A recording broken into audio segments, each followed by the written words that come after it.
자, 이번 시간에 이제 지도성 유형 중에 변혁적 지도성 또는 변화적 지도성 또는 뭐 변형적 지도성 이렇게 부릅니다. 전통적인 방법들이 이제 지도성을 특성론, 행위론, 상황론 이 세 가지 있습니다. 그래서 인간 태어날 천성적 특성이 있다. 리더십 있는 인간에 태어난다는 것입니다. 그 리더십 있는 인간을 뽑아서 그 사람 반장이나 리더를 맡기면 되고 이렇게 생각했는데 그 후로는 아니다. 누구든지 리더하는 방법만 배우면 된다. 방법. 그걸 행위론입니다. 뭐 그 방법 뭔가 민주적 방법. 이런 방법을 쓰면 된다는 것입니다. 그 다음에는 이제 민주적 방법도 안 될 때가 있더라. 그래서 상황에 맞게, 그때그때 상황에 맞게 권위적 방법 써야 되는 지시형 써야 되는. 미성숙할 때는 지시형, 많이 성숙할 때는 민주적 방법, 지원형. 이렇게 그때그때마다 달라진다. 이렇게 봅니다. 네, 이런 전통적 견해에 대해서 어떤 새로운 시각으로 나타나는 것이 변혁적 리더십, 변형적 리더십.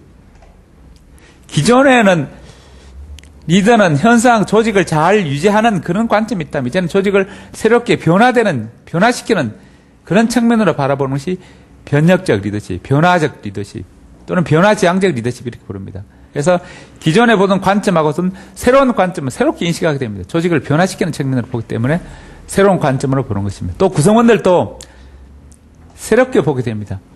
그전에는 종업 구성원들은 리더가 시키는 데 잘 따르면 된다는데 이제는 구성원들도 자기가 리더처럼 새롭게 조직을 변화시키려고 열심히 적극적으로 나서는 그런 측면입니다. 그래서 이런 새로운 변혁적 리더십이었던 리더들은 어떤 상징을 이용한다든가 비전과 영감을 이용한다든가 어떤 자신감을 이용한다.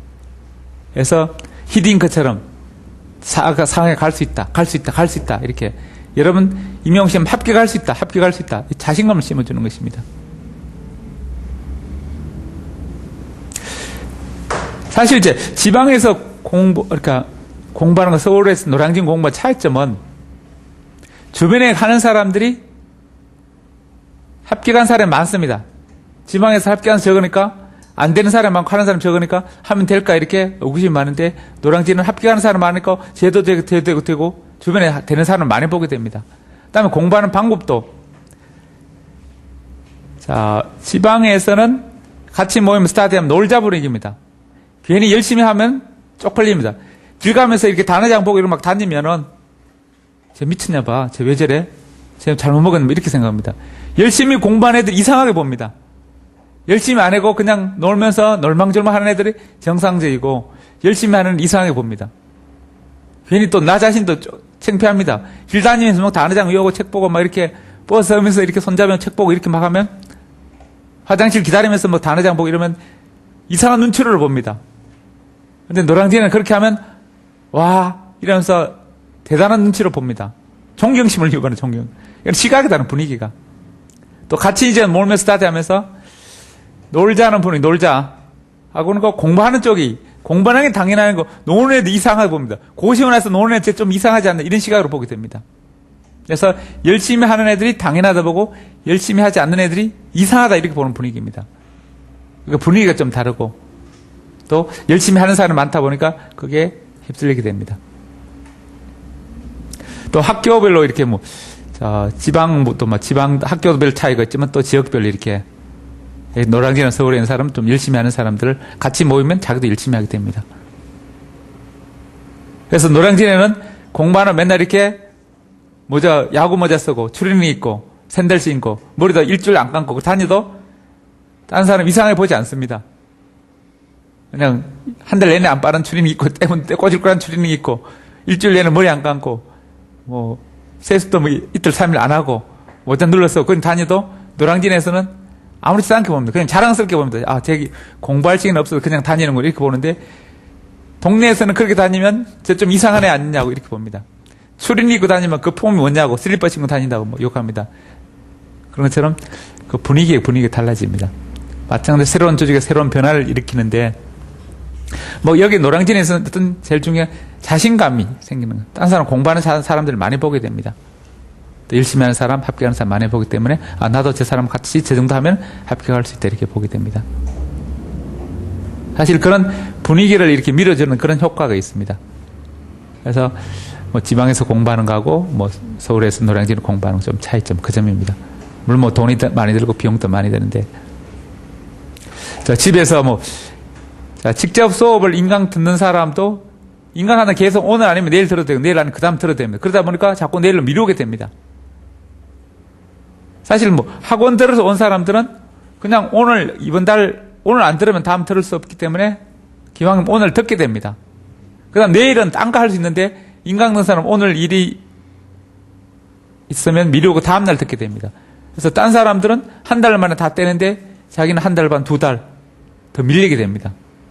어쩌면 시험 기간 또는 인터넷 기간까지 다 못 들고 3분의 1 듣고 인강 기간은 끝나는 경우도 있습니다.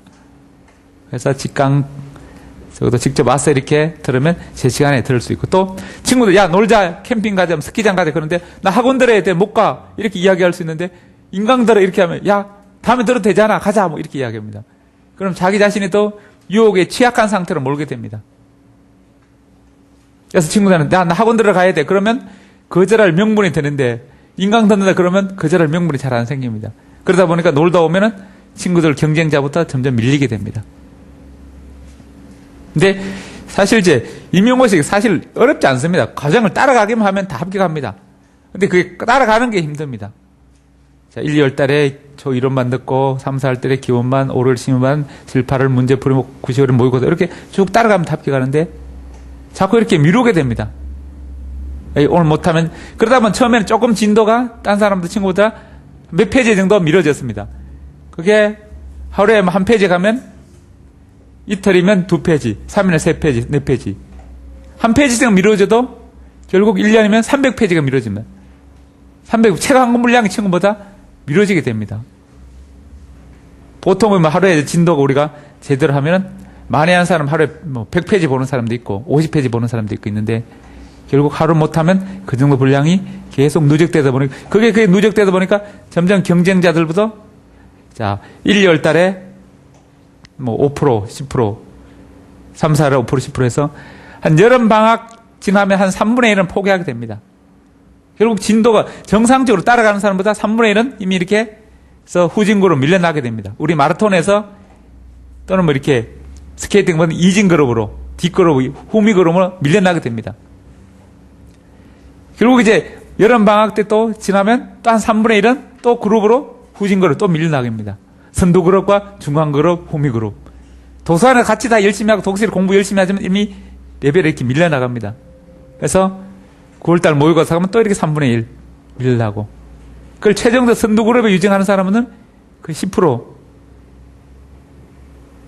뭐 7, 8%. 그 중에 선두 그룹에 있는 사람들이 합격합니다. 그냥 그 레이스대로 쭉 따라가는 사람은 합격하는데 조금씩 떨어져 나갑니다. 스스로 본인도 압니다. 내년에 합격해야지, 내년에 수석해야지 이러면서 올해는 그런데 합격하는데 뭐 이를 또 그냥 공부해보는 데까지 해보자 이런 식으로 스스로 점점 포기하게 됩니다. 그래서 나가 된다고 생각하는 사람 다 됩니다. 시험 됩니다, 대부분. 그래서 시험장 감독 딱 가보면 임용고시 시험장 딱 가면 책상 쭉 앉아 있습니다. 근데 눈빛만 보면 제가 될래 안 될래 금방 보입니다. 왜냐면 본인이 압니다. 나는 열심히 했으니까 될 거야, 될 수 있어. 그러면 눈빛이 다릅니다. 다르고 에이 안 될지도 몰라, 되면 좋겠지만 한번 한 대까지 해보자. 이런 식으로 하는 눈빛이 다릅니다. 왜냐면 자기 스스로 열심히 안 했다는 걸 알고 그것이 행동으로 나타나다 보니까 시험장에 나타나고 시험 중간중간에도 집중이 달라집니다.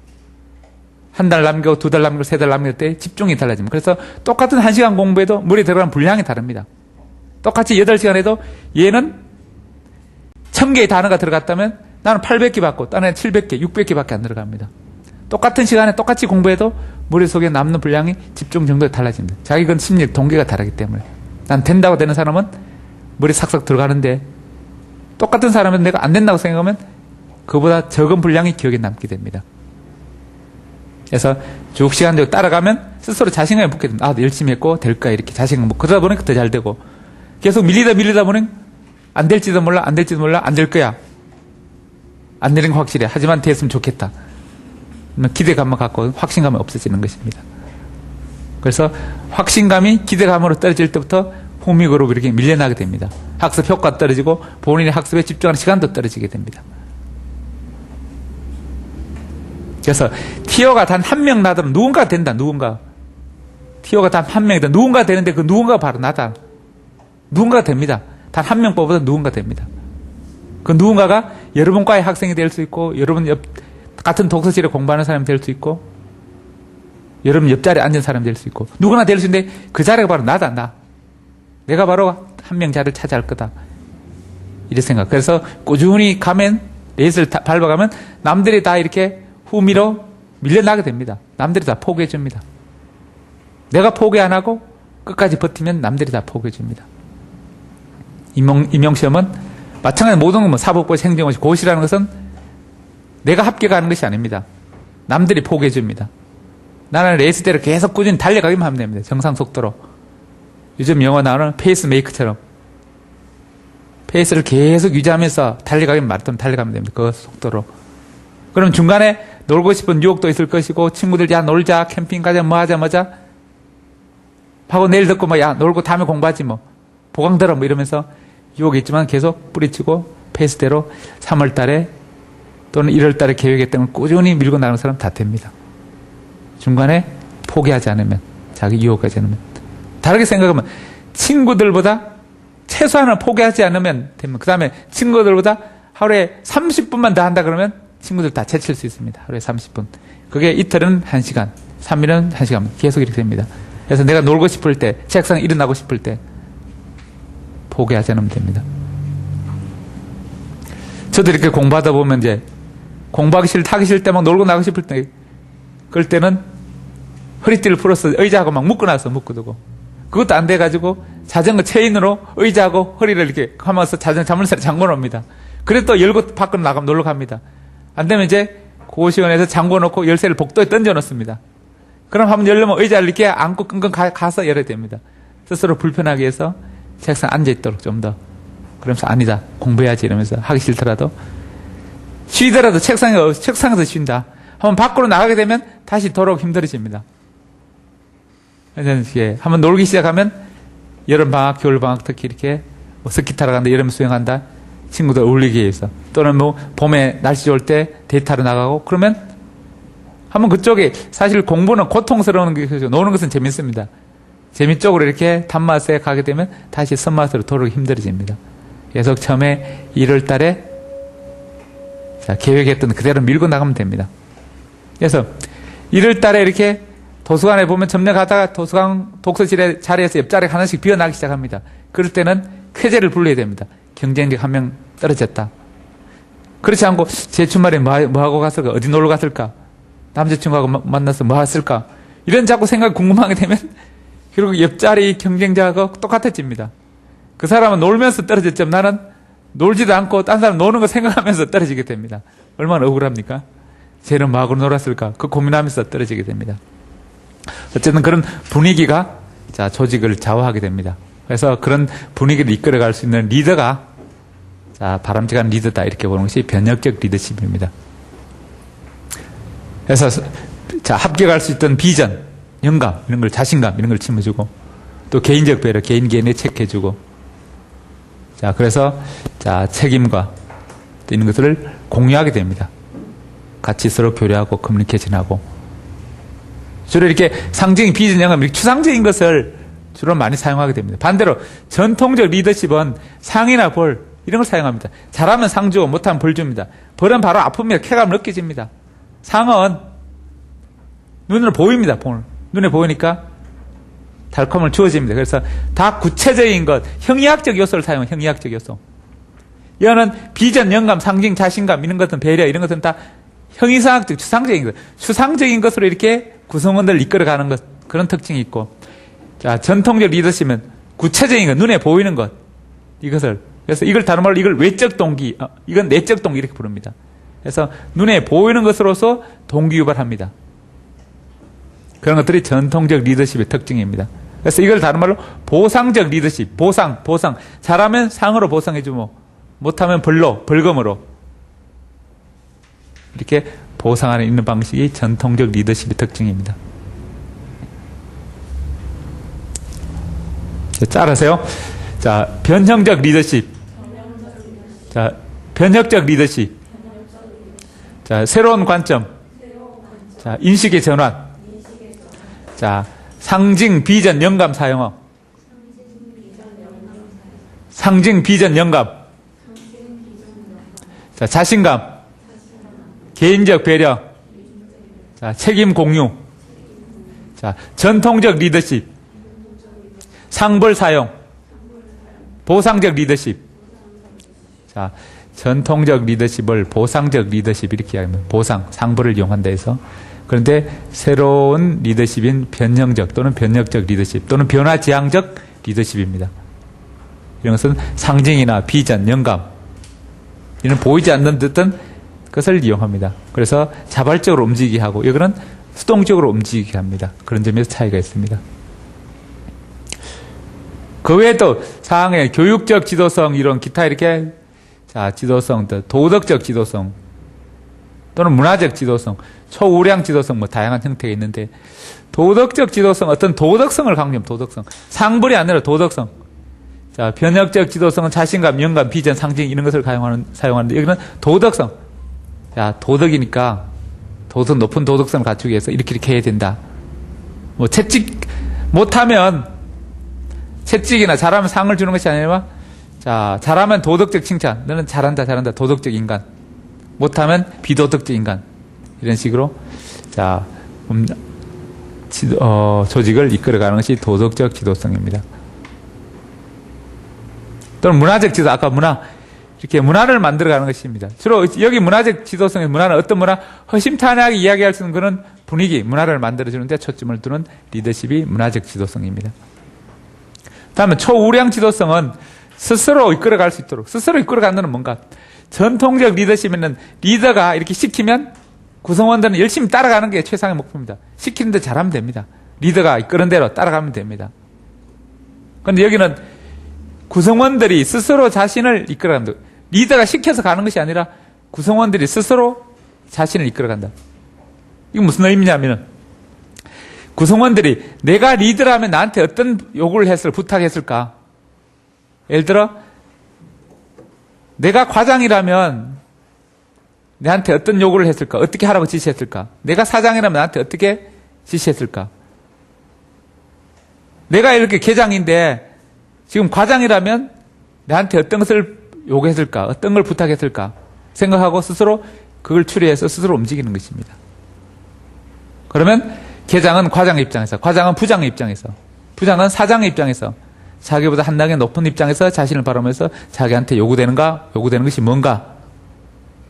윗사람은 리더가 지시하지 않아도 그 지시, 내가 이 사람이 있으면 계장한테, 내가 과장이면 나 후배인 계장한테 이런 걸 시켰을 것이다. 그럼 내가 그걸 알아서 스스로 하는 것입니다. 스스로 알아서 하는 구성원들을 만드는 것이 초우량 지도성입니다. 시키지 않아도 알아서 저절로 잘할 수 있도록. 그전에는 전통적인 리더는 시키는 사람이고 지시하는 사람 하는 사람 있고 구성원들은 따라가는 사람이 있는데 이제는 구성원들이 스스로 시키지 않아도 자율적으로 할 수 있도록 하는 것이 초우량 지도성, 다른 말로 자율적 지도성 이렇게 부릅니다. 스스로 할 수 있도록 하는 이런 지도성입니다. 그 다음에 이제 5항 교사의 지도성 유형에서 해일 같은 사람은 뭐 정돈형, 유순형, 정리정돈 잘하고 착한 교사가 학생들에게 학습 효과를 높이 발휘됐다는 것입니다. 현실적으로는 이렇게 착한 형이라는 것은 지시형보다는 아까 인간관계를 강조하는 인화, 배려, 인간관계 이런 것을 강조하는 유형이 한마디로 민주형이 효과가 더 높았다 이렇게 연구한 것입니다. 주장이고요.